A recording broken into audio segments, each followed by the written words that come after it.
Cette architecture défie l'homme. Les murs ici ne sont pas érigés pour protéger des intempéries ou pour créer un toit, mais sont conçus pour désorienter. En entrant dans ce couloir de pierre, le cerveau, habitué à s'orienter dans l'espace, perd le sens du lieu. À droite, c'est une impasse. À gauche, un mur aveugle. Le sentiment d'angoisse grandit. Vous n'êtes pas seul ici. Quelqu'un vous observe. Vous n'êtes pas le héros d'une ancienne légende, l'épée à la main. Vous êtes une personne ordinaire, prise au piège dans une invention étrange et effrayante. Nous avons l'habitude de voir les labyrinthes sous la forme d'un jeu pour enfants, dans un magazine ou d'une décoration dans un parc. Mais à l'origine, il s'agissait d'un système complexe avec une tâche stricte et sévère. Cacher ce qui se trouve au centre ou empêcher celui qui y pénètre de trouver son chemin. Pourquoi les anciens, qui possédaient des connaissances en astronomie, ont-ils consacré leur énergie, leur temps, leurs pierres et leur or à la création de telles structures? Nous partirons en voyage depuis les souterrains crétois, où les légendes sont nées, jusqu'aux gigantesques complexes égyptiens, depuis les mystérieuses spirales de pierre du Nord, jusqu'aux catacombes en béton de notre époque. En mars 1900, l'archéologue britannique Arthur Evans a entrepris des fouilles à grande échelle sur l'île de Crète. Son objectif était de trouver la ville légendaire du roi Minos. Cependant, ce qu'il a découvert ne correspondait pas à l'idée que l'on se fait habituellement des palais de l'Antiquité.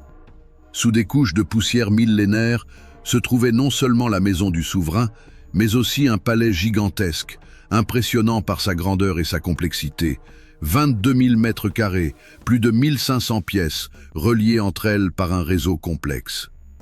Tout le monde connaît la légende de Thésée, du fil d'Ariane et du Minotaure. Mais en réalité, le tableau s'avère plus complexe. Le palais de Knossos est un système complexe à plusieurs étages, doté d'un système d'adduction d'eau et d'égouts en avance sur son temps. Cependant, son agencement est inhabituel. Les couloirs serpentent, les escaliers mènent à des impasses, les passages sont déroutants. Les fenêtres dans le plafond laissent passer la lumière à travers tous les étages, créant un jeu d'ombre qui ne fait que renforcer le sentiment de confusion. Les jeux d'ombre créés par les fenêtres dans le plafond compliquent encore davantage la situation. Les sceptiques pensent qu'il n'y avait pas de secret derrière ce projet et que le palais a été construit au fil des siècles. Cependant, il existe une version selon laquelle cette complexité aurait été créée délibérément. La légende raconte que Minos aurait commandé la construction à Dédale précisément pour cacher un secret. Imaginez la tâche qui incombait à l'artisan. Construire une forteresse non pas pour empêcher l'entrée, mais pour rendre impossible la sortie. Il fallait créer un espace capable de dérouter et de fausser la perception de quiconque se trouvait à l'intérieur. Ce fut la première tentative dans l'histoire d'utiliser l'espace comme un instrument d'influence. Les dernières recherches sur les ruines de Knossos ont révélé un autre fait intéressant. Un système de manipulation du son y était utilisé. Le système de couloirs étroits en pierre et de pièces profondes fonctionne comme un amplificateur acoustique. Dans un tel endroit, les sons se comportent de manière inhabituelle. L'écho ne s'éteint pas, mais se propage dans toutes les directions. Si un son retentit au loin, il est difficile d'en déterminer la source. La pierre réfléchit le son, et il semble que le bruit provienne de partout. Cela dérange plus que l'obscurité. Les constructeurs comprenaient cet effet. Pour effrayer le voyageur, il fallait le priver de repères dans l'espace et de la possibilité de comprendre d'où venait le son. L'inconnu engendre l'angoisse. En 1979, les archéologues qui travaillaient dans l'aile ouest du palais ont fait des découvertes qui ont radicalement changé notre perception de la fonction de ce lieu. Des traces témoignant de la pratique d'anciens rituels ont été découvertes dans les fondations du bâtiment. Il est possible que le mythe du Minotaure exigeant un tribut soit le reflet d'événements historiques réels. La Crète est une île connue pour ses tremblements de terre. Les anciens habitants percevaient le grondement de la terre provoqué par les tremblements de terre comme la voix d'une force souterraine, une puissance puissante qu'il fallait apaiser. Le labyrinthe n'était pas seulement une maison complexe, c'était un temple. Ces couloirs enchevêtrés pouvaient faire partie d'un rituel sacré. Ce n'est qu'après avoir parcouru ce chemin, surmonté les turbulences et l'obscurité, qu'il était possible d'atteindre le centre. Le symbole Labris, une double hache ornant les murs du palais, a donné son nom au labyrinthe lui-même. Il représentait le lieu de la recherche et du choix du chemin. Cependant, Knossos n'est pas le seul monument antique de ce type. Dans les sables africains se trouvait un labyrinthe qui surpassait tous ses homologues connus. Cela est impossible à décrire avec des mots. Si l'on additionne toutes les constructions des Grecs, elles ont nécessité moins d'efforts.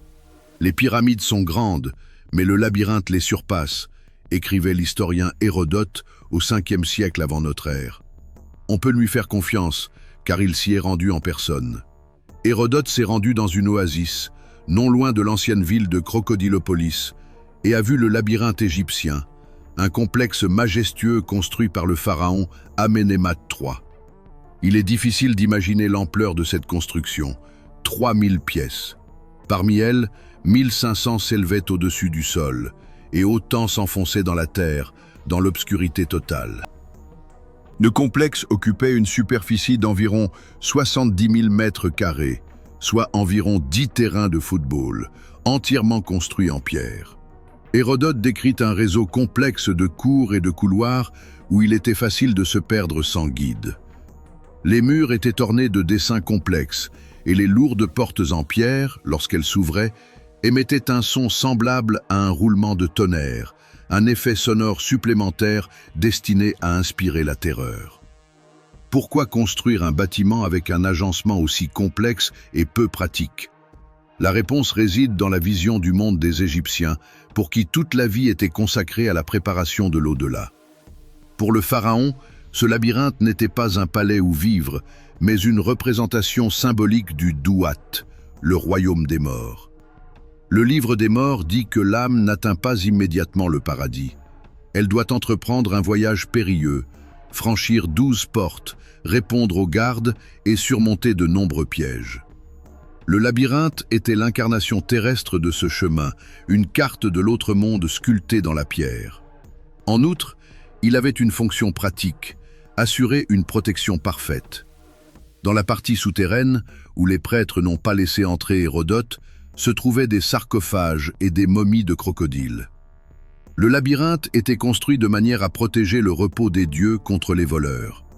La protection était soigneusement pensée, faux passages menant à des impasses, fosses cachées, pièges sonores. L'entrée du labyrinthe était la frontière entre les mondes. L'idée des constructeurs était très claire. Il est facile d'entrer dans l'éternité, mais impossible d'en sortir. Le mystère du destin du labyrinthe égyptien est l'un des plus grands secrets de l'histoire. Si les pyramides ont survécu jusqu'à nos jours, où a donc disparu cette gigantesque construction qui les surpassait en taille? À ce jour, seules les ruines et les fragments de la pyramide d'Amenemhat sont visibles à la surface.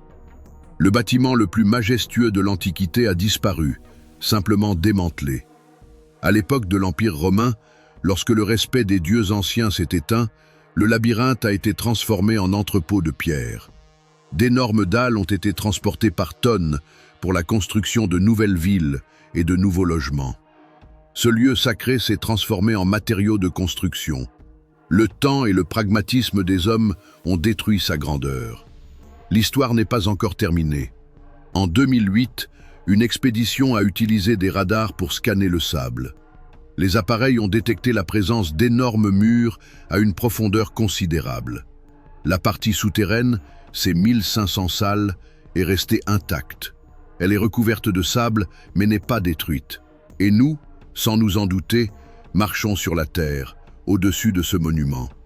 Les Égyptiens construisaient des labyrinthes dans le but de séparer le monde des vivants de celui des morts. Dans le nord, les gens construisaient des structures en spirale dans un but tout à fait différent. Les labyrinthes n'étaient pas utilisés comme des murs, mais comme des outils pour communiquer avec les esprits. Nous quittons la chaleur de l'Afrique pour les côtes froides de la mer Blanche. Sur les îles Solovki, en Carélie, des centaines de constructions mystérieuses sont disséminées parmi les mousses et les pierres. Les habitants locaux les appellent avec crainte et respect Babylone. Ce sont des spirales créées à partir de petites pierres simples, disposées directement sur le sol. Elles ont des milliers d'années. Contrairement aux murs de Knossos ou aux constructions égyptiennes, ici les murs sont bas, à hauteur de genoux seulement. Il n'est pas difficile de les enjamber. Pas de haute clôture, pas de forteresse. Ce sont des frontières qui ne font que séparer symboliquement l'espace, mais n'empêchent pas le passage physique. Mais une question se pose. Pourquoi créer un motif complexe s'il ne peut arrêter personne? Pourquoi passer des semaines à créer une spirale parfaite sur une côte déserte? La réponse réside dans les croyances des anciens habitants du Nord. Pour eux, ces pierres avaient une signification liée à un monde caché aux yeux des hommes. Ils construisaient des pièges pour les esprits. Nos ancêtres avaient une vision claire d'un monde peuplé d'esprits. Selon leurs croyances, les mauvais esprits ne se déplaçaient qu'en ligne droite, comme une flèche, comme une attaque. Or, la nature crée rarement des lignes droites, ce que les anciens considéraient comme contre-nature. Ils croyaient qu'un chemin sinueux pouvait arrêter le malheur. C'est pourquoi ils construisaient des labyrinthes près des tombes. Les scientifiques pensent que les spirales servaient en quelque sorte de barrière protectrice. Selon leur logique, afin que l'âme du défunt ou l'esprit maléfique ne puisse pas revenir dans le village et nuire aux habitants, un chemin complexe fait de pierre était construit sur leur passage. On pensait que l'esprit, contraint de les suivre, se retrouvait pris dans la spirale, commençait à tourner en rond, perdait ses repères et finissait par se retrouver enfermé à l'intérieur, incapable de trouver la sortie. Les gens créaient ces filtres pour protéger leurs habitations. Les labyrinthes nordiques pouvaient également avoir une signification pratique. Les habitants du Nord, dont la vie est étroitement liée à la mer, y accomplissaient des rituels avant de partir pêcher. Le labyrinthe, qui ressemblait à un piège à poissons, symbolisait le fait de piéger la chance pour qu'elle ne s'enfuit pas, ou d'attraper un vent favorable avant de prendre la mer. Traverser le labyrinthe avant de prendre la mer était une sorte de rituel. Il existe des hypothèses concernant des rites chamaniques. Passer au centre du labyrinthe symbolisait un voyage dans le monde des esprits. Cependant, il était tout aussi important non seulement d'entrer, mais aussi de sortir correctement. La sortie du labyrinthe pouvait être marquée par des mouvements particuliers, ressemblant à une danse. La personne se contorsionnait pour tenter de se débarrasser de tout ce qui était mauvais. En touchant l'obscurité, on pouvait accumuler des éléments indésirables. La danse agissait comme une purification. En brouillant les pistes, on laissait l'obscurité dans les boucles et on ressortait purifié. Si les labyrinthes anciens étaient des signes, les labyrinthes souterrains modernes sont une épreuve. Ils se trouvent juste sous nos villes. Chaque vieille ville a son ombre, ses souterrains. Paris, Rome, Odessa en sont des exemples frappants. Les catacombes d'Odessa ne sont pas de simples caves, mais un phénomène souterrain unique. Odessa est située sur une roche calcaire qui est constituée de restes compressés d'anciennes coquillages. Cette roche est légère, résistante et idéale pour la construction. Lorsque la ville a commencé à se développer intensivement, la roche était extraite directement du sol. Les mines étaient exploitées de manière chaotique, sans plan, chacun cherchant à obtenir des matériaux de construction bon marché. En conséquence, un vaste réseau de tunnels et de passages s'est formé sous la ville, dont la longueur totale est comprise entre 2500 et 3000 km. Cette distance dépasse celle qui sépare Paris de Moscou. Il n'existe aucune carte de ces labyrinthes souterrains et de nombreux passages sont effondrés. Il s'agit d'un labyrinthe artificiel, creusé dans l'obscurité totale. Le climat y est unique. La température y est constante toute l'année, à plus 14 degrés. L'humidité y est très élevée. La pierre est poreuse, comme une éponge. Elle absorbe non seulement l'eau, mais aussi les sons. Éloignez-vous du groupe de seulement 20 mètres et votre cri ne portera pas loin. Il s'éteindra simplement dans les murs de pierre. Le silence ici est palpable. Il est dense et lourd. Le passé de ces lieux est sombre. Pendant la guerre, les catacombes servaient de forteresse où se cachaient les partisans. Les gens vivaient dans un isolement total, privés de lumière du soleil. L'obscurité est une épreuve pour le psychisme. L'absence d'alternance entre le jour et la nuit fausse la perception de la réalité.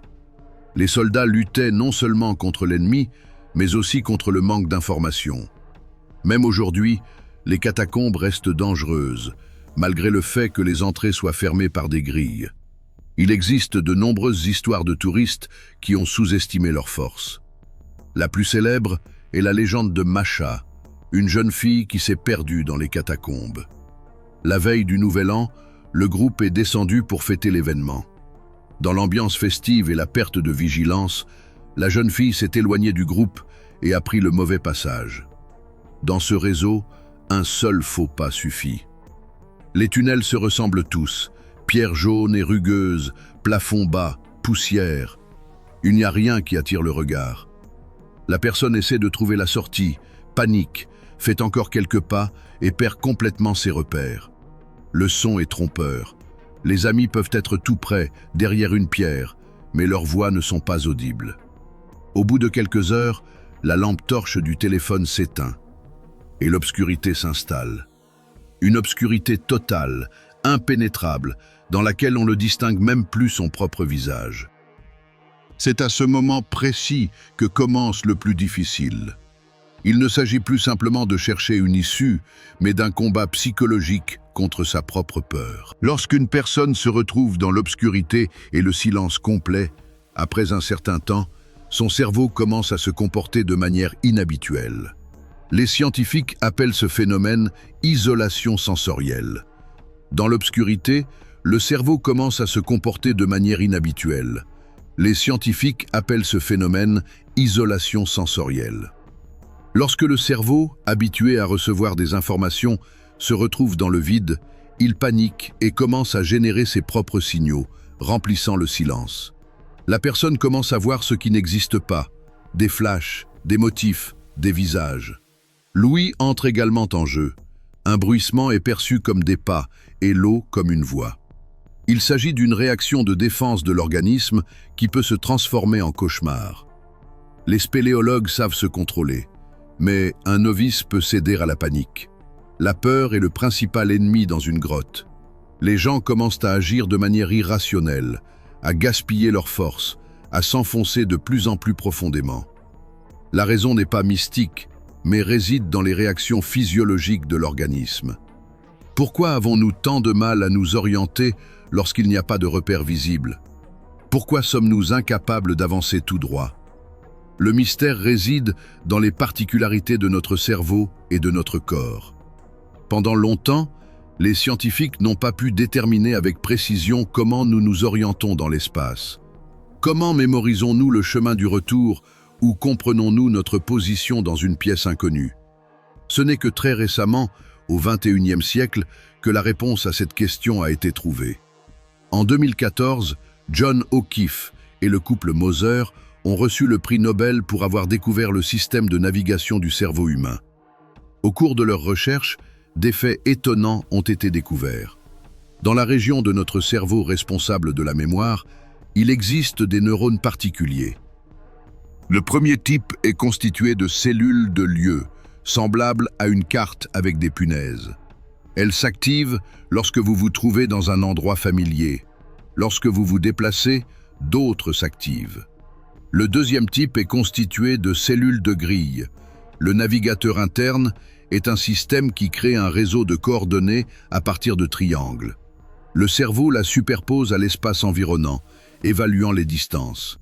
Il s'agit d'un mécanisme ancien, perfectionné au fil de l'évolution, qui aidait nos ancêtres à s'orienter dans le paysage, par exemple à retrouver le chemin de leur grotte après une chasse fructueuse. Sans lui, nous ne pourrions pas nous déplacer dans la bonne direction.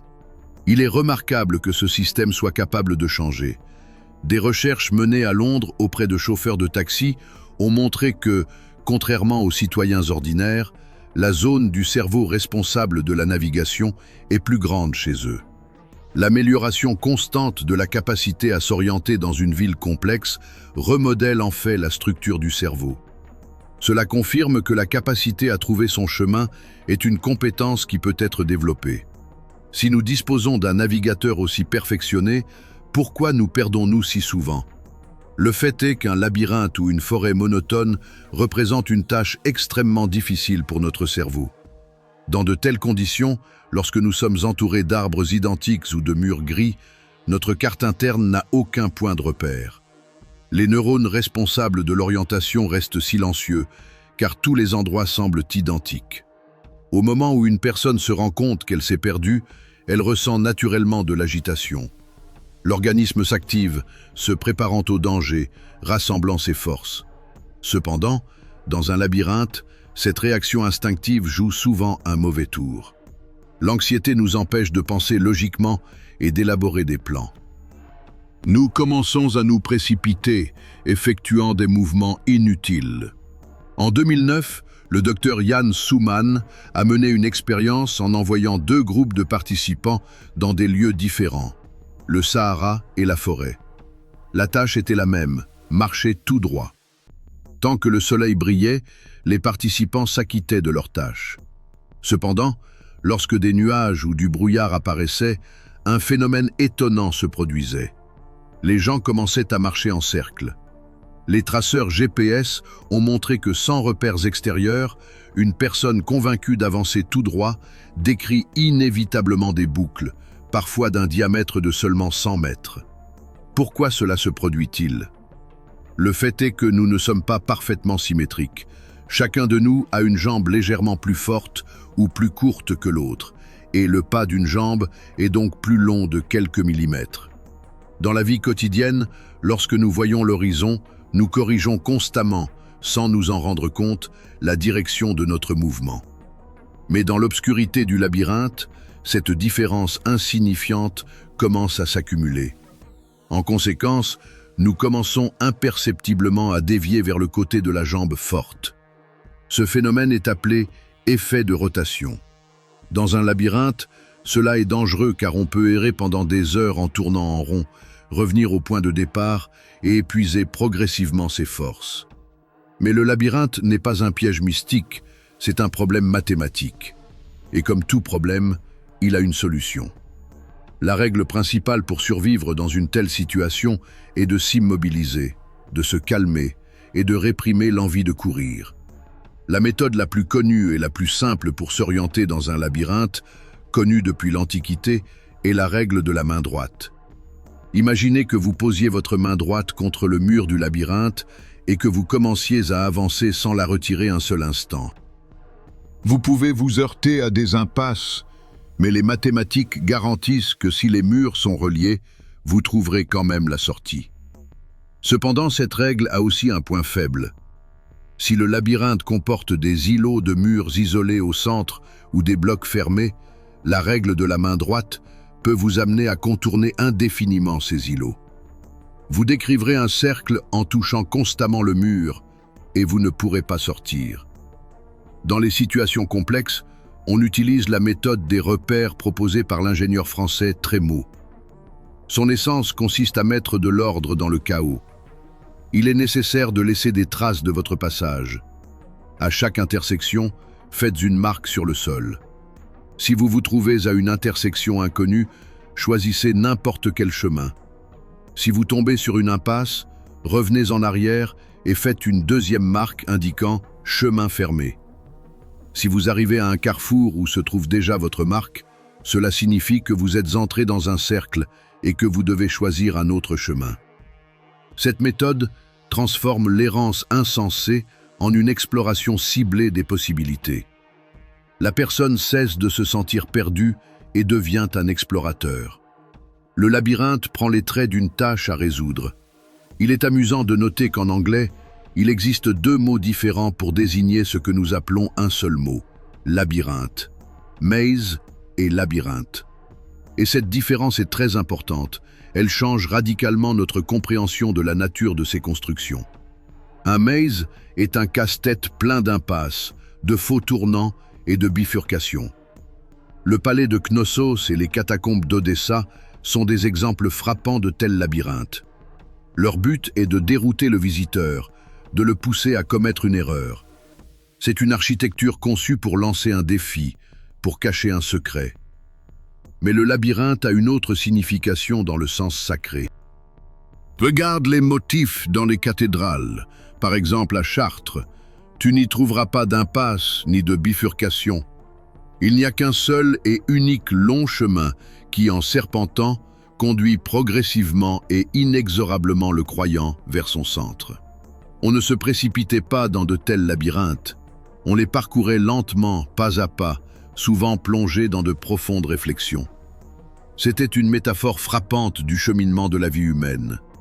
Le chemin vers le but, vers la vérité ou vers soi-même, n'est jamais une ligne droite. Il est sinueux, nous rapprochant parfois du centre, parfois à première vue, nous éloignant. Parfois on a l'impression de reculer, de s'être égaré. Mais si l'on reste fidèle au chemin et que l'on continue d'avancer, on atteindra inévitablement l'endroit où l'on est destiné à arriver. Aujourd'hui, nous vivons dans un monde où les flux d'informations ont remplacé les murs de pierre. Internet, les réseaux sociaux, le flux continu d'informations, tel est notre labyrinthe moderne. Un monde numérique créé pour retenir notre attention et nous faire errer pendant des heures, perdant notre temps et oubliant nos objectifs. Nous nous retrouvons constamment dans des impasses et sur de fausses pistes, éprouvant la même confusion qu'un voyageur dans un ancien souterrain. Commençons par le fait que les gens construisaient des labyrinthes pour cacher quelque chose d'effrayant, des monstres, l'inconnu. Nous avons érigé des murs pour nous protéger. Mais la fonction principale et la plus importante du labyrinthe est peut-être la rencontre avec soi-même. Traverser des couloirs enchevêtrés, surmonter sa propre anxiété dans l'obscurité et trouver la sortie est une expérience qui nous transforme. Elle nous apprend la patience et la concentration. Elle nous apprend à nous arrêter quand notre instinct nous dit de courir. Les murs du labyrinthe ne sont pas là pour nous arrêter, mais pour nous apprendre à nous orienter même dans les endroits où le chemin semble inexistant. Et n'oubliez pas, tant que vous avancez, vous n'êtes pas perdu. Vous continuez simplement votre chemin.